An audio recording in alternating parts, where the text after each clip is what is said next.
Leadership Summit being held virtually with select homeschooling leaders and potential partners.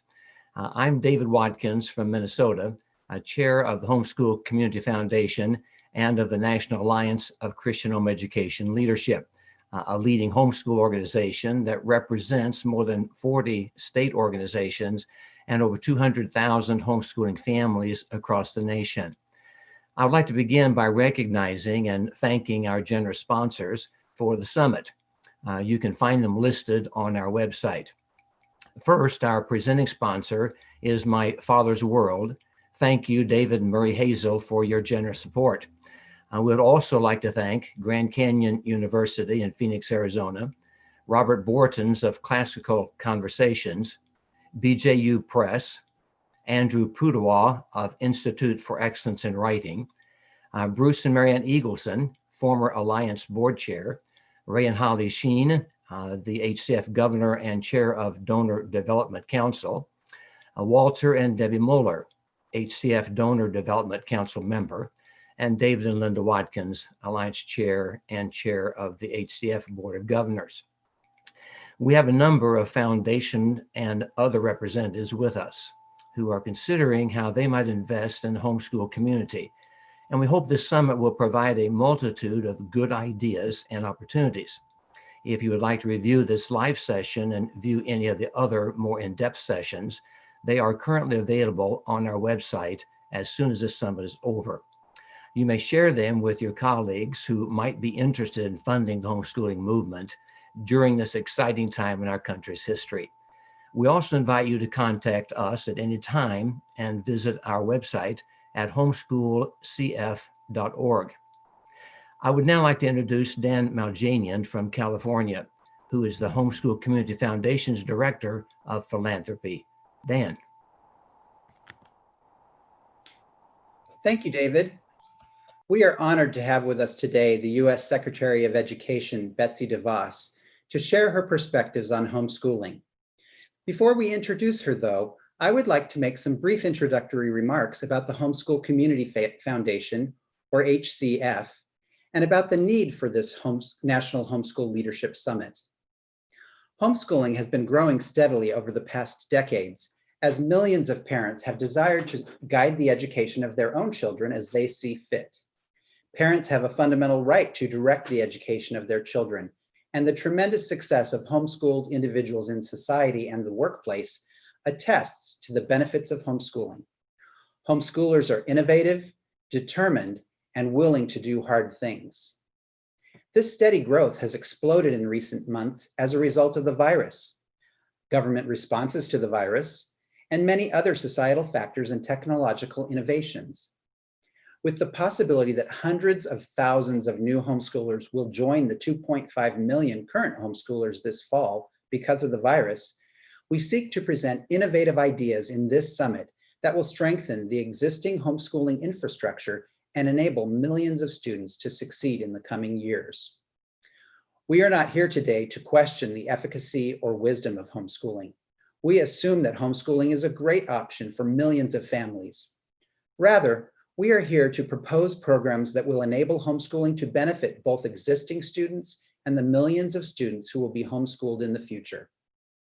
Before hearing from Secretary DeVos, we would like to briefly identify a few key areas where homeschooling could be strengthened and improved. We will expand on each of these areas later in the summit, in the hope that donors and school choice foundations will see the value and will step forward and provide startup and continuing funding to help these ideas become a reality. The first area needing improvement is the development of a strong infrastructure of homeschooling nonprofits. Because of the lack of large-scale funding, there are fewer nonprofits dedicated to enriching the homeschool experience than there could and should be. The second area is in charitable funding for homeschooling. Currently, parents who homeschool must pay the multitude of educational expenses out of pocket, just like parents who send their children to private schools, even while usually foregoing the income of the parent who must stay home and teach. Well-funded programs and significant scholarship funds would help defray the cost of a homeschool education. These first two areas will be significantly addressed by the development of a healthy community foundation, namely the Homeschool Community Foundation, devoted to attracting funding for the homeschooling community and providing significant grants to homeschooling nonprofits nationwide. A third area of improvement is in the ability of homeschooling parents, current students and graduates, and friends of homeschooling to identify each other, communicate with one another, offer jobs and internships, provide opportunities to work together on specifically homeschooling issues, and create a large homeschooling marketplace that businesses would advertise in and sponsor. A community platform dedicated to homeschooling communications would provide a tremendous boost to the community nationwide and on a local and regional level. A fourth area that is needed is a center at a major university to promote and study homeschooling. HCF's Homeschool Innovation Center, which is proposed with HCF's partner Grand Canyon University in Phoenix, Arizona, would promote and study homeschooling and create a focus for further development of the nationwide movement. An example in the broader field of school choice is the University of Arkansas School of Education, which studies and promotes school choice in its Department of Education Reform. This school is funded by the Walton Family Foundation and other school choice foundations. A fifth area for strengthening homeschooling lies in expanding homeschool resource centers around the country. A handful of successful homeschool resource centers already exist in some cities. This program would study the best centers, expand the model throughout the country, and help provide the initial funding necessary to maintain and build sustainability for these centers. This fifth area fits nicely into the first area as part of a strong and healthy infrastructure for homeschooling nonprofits. As discussed, we will delve further into these ideas in the pre-recorded sessions that you can find on our website below the live stream window. But right now, I welcome HCF Governor Ray Sheen from South Carolina to introduce our esteemed guest. Hello, Secretary of Education Betsy DeVos has been involved in education policy for nearly 3 decades as an advocate for children and a voice for parents. She is especially passionate about reforms that help underserved children gain access to a quality education. She's a leader in the movement to empower parents. DeVos has worked to support the creation of new educational choices for students in 25 states and the District of Columbia. As Secretary, DeVos works with President Trump to advance equal opportunities for quality education for all students. DeVos firmly believes that neither the zip code in which a child lives nor the child's household income should be the principal determinant of his or her opportunity to receive a world-class education. As Secretary, she advocates for returning control of education to state and localities, giving parents greater power to choose the educational settings that are best for their children. In addition, she works to ensure that higher education puts students on the path to a successful career. Not only is she a leader in the education arena, DeVos has served on the boards of numerous national and local charitable and civic organizations, including the Kennedy Center for the Performing Arts, Kids Hope USA, Art Prize, Mars Hill Bible Church, and the Kendall College of Art and Design. DeVos is a graduate of Calvin College in Grand Rapids, Michigan, where she earned a Bachelor of Arts degree. She's been married for 40 years to entrepreneur, philanthropist, and community activist Dick DeVos, and together they have 4 children and 8 grandchildren. We look forward to hearing her perspective on how homeschooling can be improved and enabled to flourish on a level playing field with all the other educational choices that are available to parents and their children. Welcome, Secretary DeVos. Well, thank you so much, Ray, and Dan and David. I really appreciate the opportunity to be with you all this afternoon. And it would really be great if we could be together in person, but I am happy to be able to join you this way.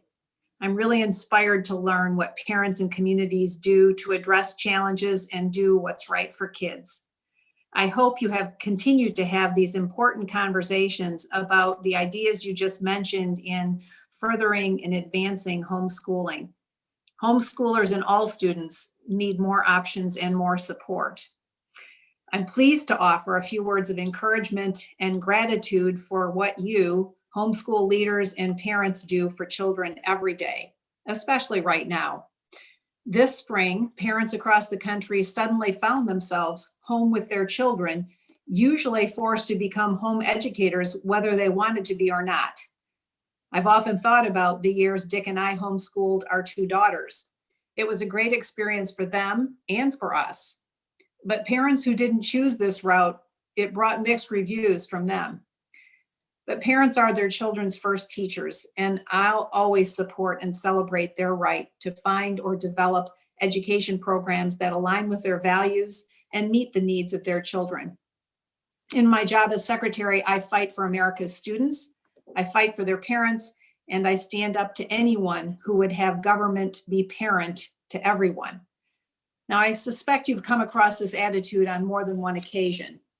The attitude that sort of looks down the nose at the scene of a family seated at the dinner table talking through a history lesson together and calling it, as one Harvard professor did, authoritarian. Well, I call it American.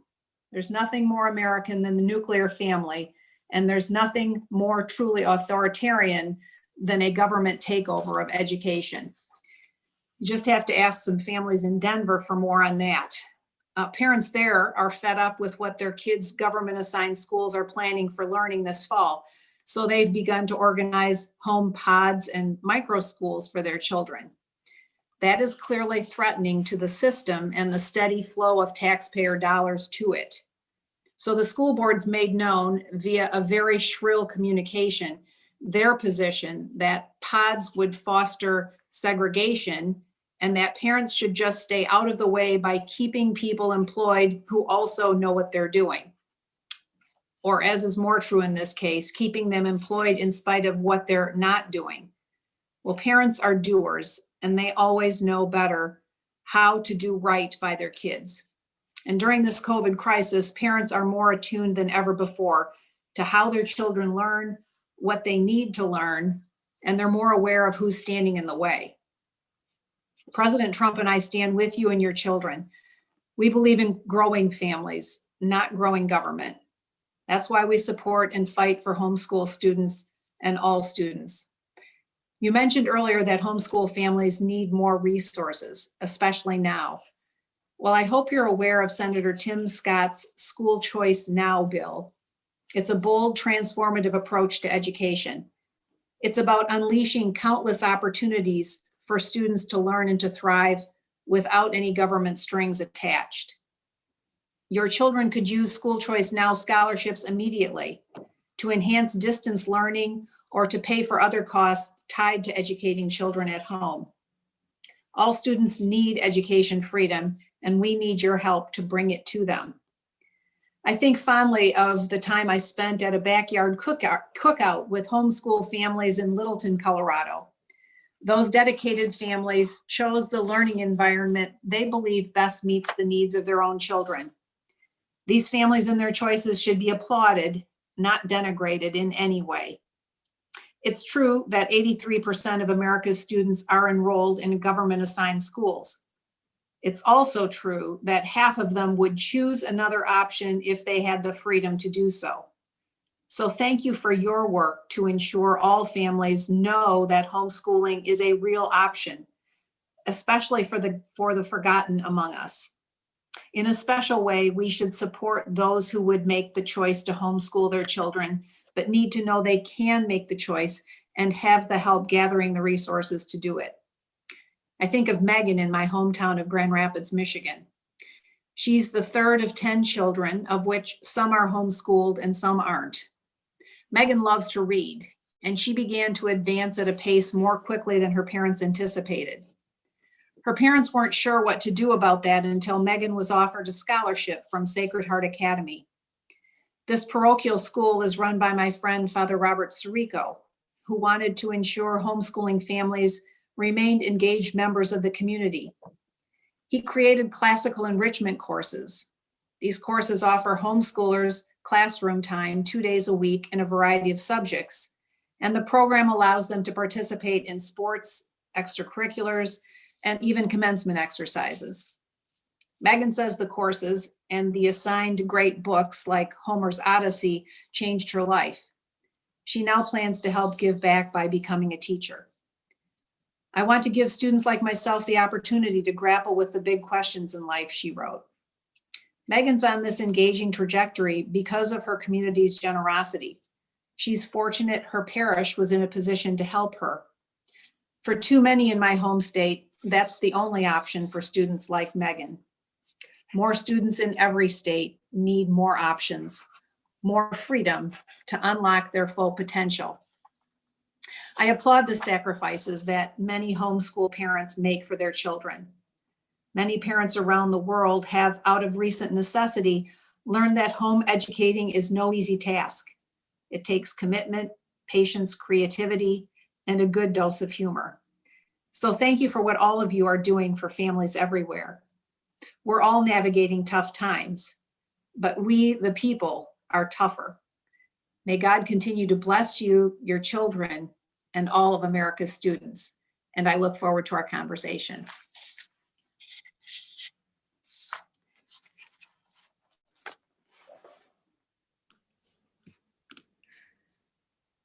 Thank you so much, Secretary DeVos, for those impactful and encouraging words. I'm Copper Webb. I'm a homeschool graduate, and I'm a current homeschool mom teaching my own children in Wisconsin.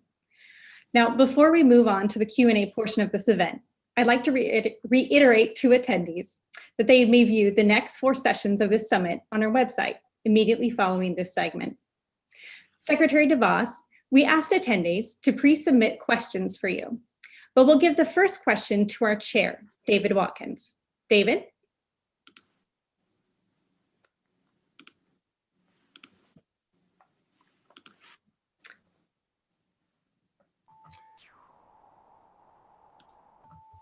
All right, thank you, Copper. I'm still getting used to technology here. I'm on the 48th year of our marriage, so we are on their grandchildren. We just graduated 2 of our grandchildren from high Oh, school. wonderful. Well, that's been exciting to us. But one of the things that we have observed over the years is that education has become an industry, really a pretty large industry in our country. And in a lot of ways, I think it's fairly interesting that they have crowded out the innovation and give the impression that only professional educators are allowed to have a valid opinion. I represent both the National Alliance of Christian Home Education Leadership as well as the HCF. And one of the things that we are concerned about and we've seen is that many homeschoolers operate as volunteers with a very little budget. Can you advise us as homeschoolers how we could have a seat at the education table, make an impact in our society in a positive way, of course, attract a share of funding, and then put forward our innovative ideas into the mainstream? Well, David, those are great questions, and again, kudos to you and so many others who have really forged the way as home educators and continue to look for ways to make this a viable option for more families that really want to seek it for their children. As I mentioned in my remarks, this last several months, I think, has brought into much clearer focus the possibility and the desirability that homeschooling presents as a really important option for kids. And I think many parents have discovered that their children are much more wired up to be home educated or to learn at home than they ever had perhaps dreamt possible before. I think the best way we can continue to support home education as an option is to really empower the parents with the more resources to be able to make that choice and that decision. And I mentioned Senator Tim Scott's bill, School Choice Now, which is a matter before Congress currently. And I don't know what the next few days or weeks are going to bring in terms of that discussion. I'm very hopeful that if Congress reconvenes and decides to appropriate additional funds for K-12 education and schools to be able to reopen following the closures this spring, that the School Choice Now bill will be an important part of that will empower parents at a state level to make that decision for their kids, if home education is the option for them, or if some other kind of distance learning, or a private faith-based school, whatever is deemed right for them would be supported through the school choice now legislation, and then implemented in the states. Of course, most school policy is made at the state level. And so we have seen a lot of advancement in the last several years in a number of states where there are currently programs such as the education savings accounts that are allowing for families to utilize resources for home education. And I think this holds a lot of promise for individuals in other states as well, and particularly now. I think this stretch of time is really bringing into clear focus the need for a lot more choices and a lot more flexibility for parents, and the fact that parents really do need to be able to be in charge of their children's education. I think many families are finding today that, in spite of the fact they moved to perhaps a school district that they had chosen and purchased real estate and are paying property taxes to be in that district, and now their school is really letting them down by not answering their needs coming into the fall. I think that you're going to have a lot more pressure and a lot more of a movement to empower families in a way that they haven't been before. So I think this is an especially important and ripe time for homeschoolers to really take advantage of this as well.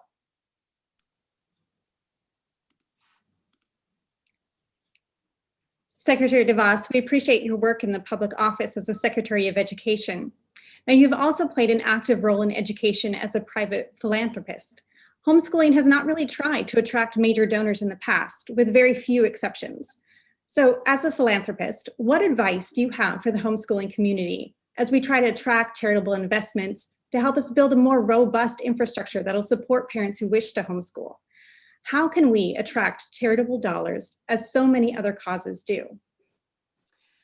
Great question, Copper. And again, I think this time is really pointing to a significant new opportunity for home educators, homeschoolers to, first of all, talk about the results, the benefits of homeschooling. And I know that I know that you've compiled a lot of data, probably not as much as might be useful and or helpful. I think gathering data and information to share more broadly with families that may be considering it today would be helpful and useful. I think seeking out philanthropists that have an affinity for entrepreneurial and flexible kinds of education activities. Homeschooling is very well suited for appeal to those sorts of donors, and really capitalizing on this moment in time to make the point that for many, this is and could be a right and viable option. And I think for many families that heretofore have not even considered this direction, really being able to point to examples of families that have been able to make it work, and building on those examples with additional resources to really allow all families, no matter their socioeconomic status, to have this as a viable option. I believe this really is an unprecedented time to build on all of those elements. Thank you. That ties in really well to one of our pre-submitted questions, which is, what do you think are the 2 or 3 most important research studies to be done regarding homeschoolers in the homeschool community that would do the following? 1, increase parents' interest in homeschooling their children, and 2, improve public opinion regarding homeschooling?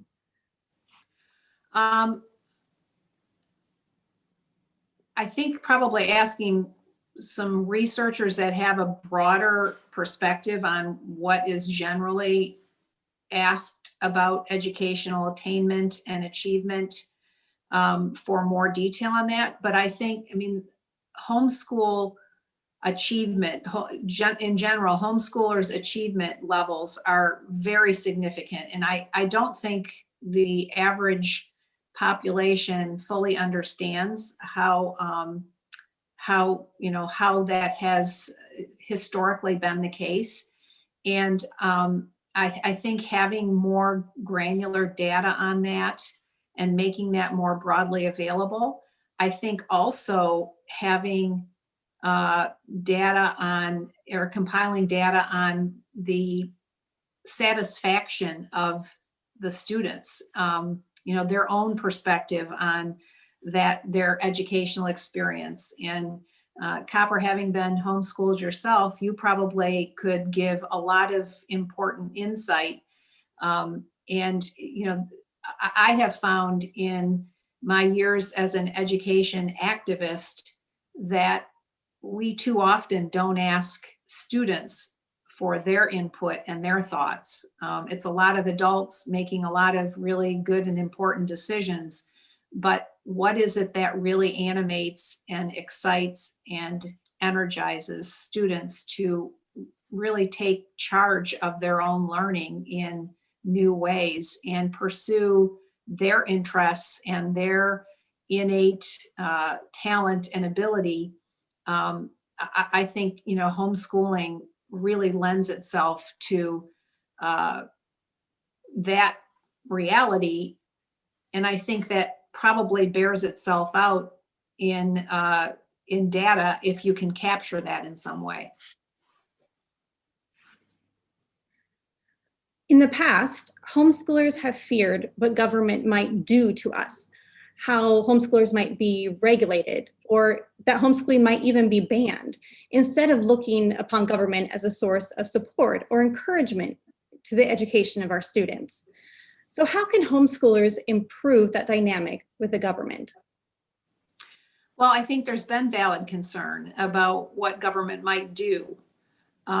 We've seen plenty of examples of government overreach in many other areas of life. And so I think there's been a valid concern and valid focus on making sure that the freedoms that you enjoy as home educators are retained, maintained, and that parents and their roles are respected. And so I would never lose that healthy skepticism, but at the same time, I would embrace opportunities, and again, I think primarily through the state policy and state initiative, to advocate for resources to support parents' choices to home educate, and being able to access that through mechanisms like education freedom scholarships,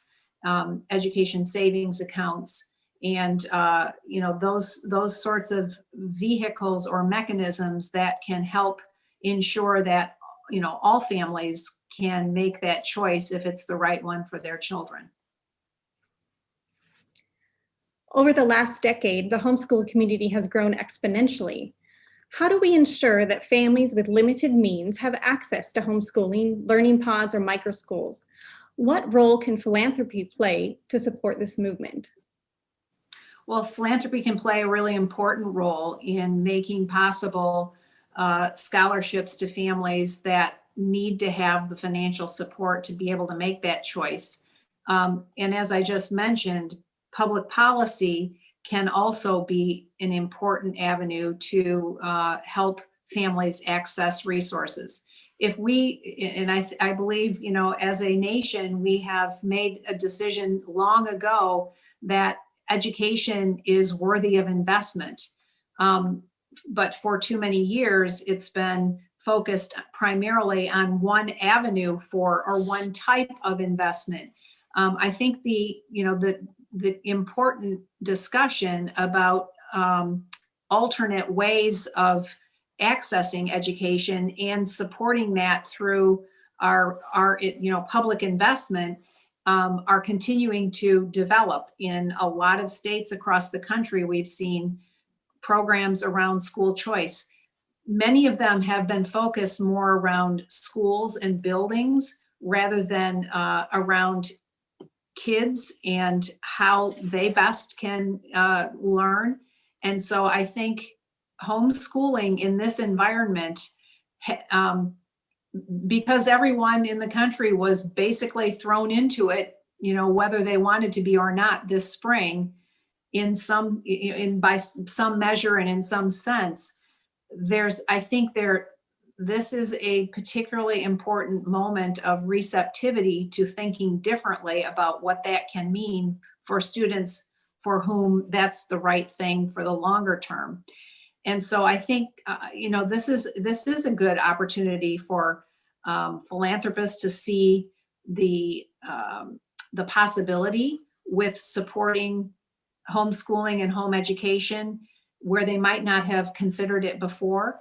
And it's also an important time for public policy at the state level in particular, and at the federal level through, the mechanism I just talked about, but to really push on all of those fronts to make this a real viable option for families who might not be able to consider it otherwise. When defining education, we often hear just the word school, buildings, walls, teachers, assessments. You mentioned the state level encouraging an expansion of the definition of education. How can the education department work and redefine education to include and protect full-time tutor services, home education, multifamily synergy groups, one-room schoolhouses, micro schools, pod schools, mentoring services, and any other innovative way to educate children? Well, ever since I've been secretary, I've been talking about thinking much more broadly about what school and education means, and trying to help encourage people to think differently, not about school as a building, but about education broadly and what that can look like and what that can mean. And, having grown up in an entrepreneurial home and having married an entrepreneur, we are often thinking outside of the box about these things. And I find that sometimes it's easier to help other people understand what you can envision if you have a good concrete example, even on a small scale. And that's why I go back to the fact that right now, because of the experience that every American family has had in the spring of this year, I think it's just an ideal time to be helping people understand differently what education can mean and can look like. A few months ago, nobody ever would have, if you had said the word pod, you would have thought of a pea pod. You would not have thought about what it's being defined as today.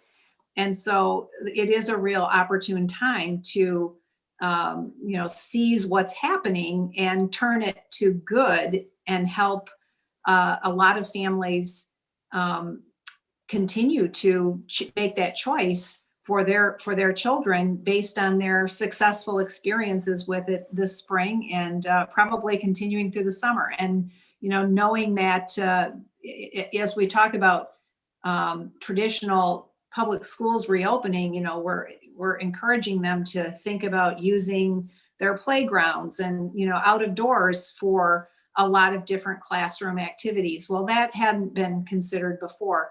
Well, you can think about that more broadly for education, and really the world is your classroom, right? And I've also talked in Washington about a lot of the families there. Really, there's probably no better classroom for history and that kind of learning than in Washington. If you actually went and used all the resources at your fingertips in that area. And so this is a really good opportunity for you and your whole association, and for all of us to be talking much more broadly about what education really is and what it can look like for our kids today and tomorrow.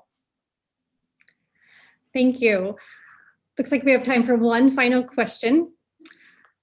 This question submitted is, what do you see as the obstacles to larger numbers of families choosing to homeschool even after the virus threat is gone? Well, I think resources are a very real obstacle for a lot of families. And, resources are an obstacle to families to make different choices, whether it's home education or a private faith-based school or, some other kind of forum or setting for education. And so that's why I have continued to advocate for, and the president has continued to advocate for, and many have supported our initiative to bring school choice directly to families at the federal level via the states, because we are very respectful of federalism. And also importantly, not having resources with all kinds of strings attached to it. The obstacles continue to be a real defense on the part of many politicians of a system that simply doesn't work for too many kids, and the lack of access to resources, both financial resources and then perhaps just even being aware of different options on the part of families. But I think this move and the push for more choices and more freedom and more options is going to continue to grow based on our experience the last several months. And I'm very optimistic about that, and hope that that you all will continue to be a part of that rising chorus to ensure that all families have the kind of resources necessary to make the choices that are best for their kids. Thank you, Secretary DeVos, for being such a champion of homeschooling. And thank you for being so generous with your time today and joining us at the Homeschooling Leadership Summit. Attendees, thanks for joining us virtually. The HCF governors would invite you to click over to our summit event page, where you can view on-demand content highlighting proposed projects for the homeschool community. These projects include HCF grants for infrastructure, including homeschool resource centers, the Innovation Center, housed at a major university, the Hub, and why HCF is the best nonprofit organization to implement these projects. Thank you, Secretary DeVos. Thank you, governors. Thank you, viewers, for joining us today to discuss how we might advance homeschooling across America.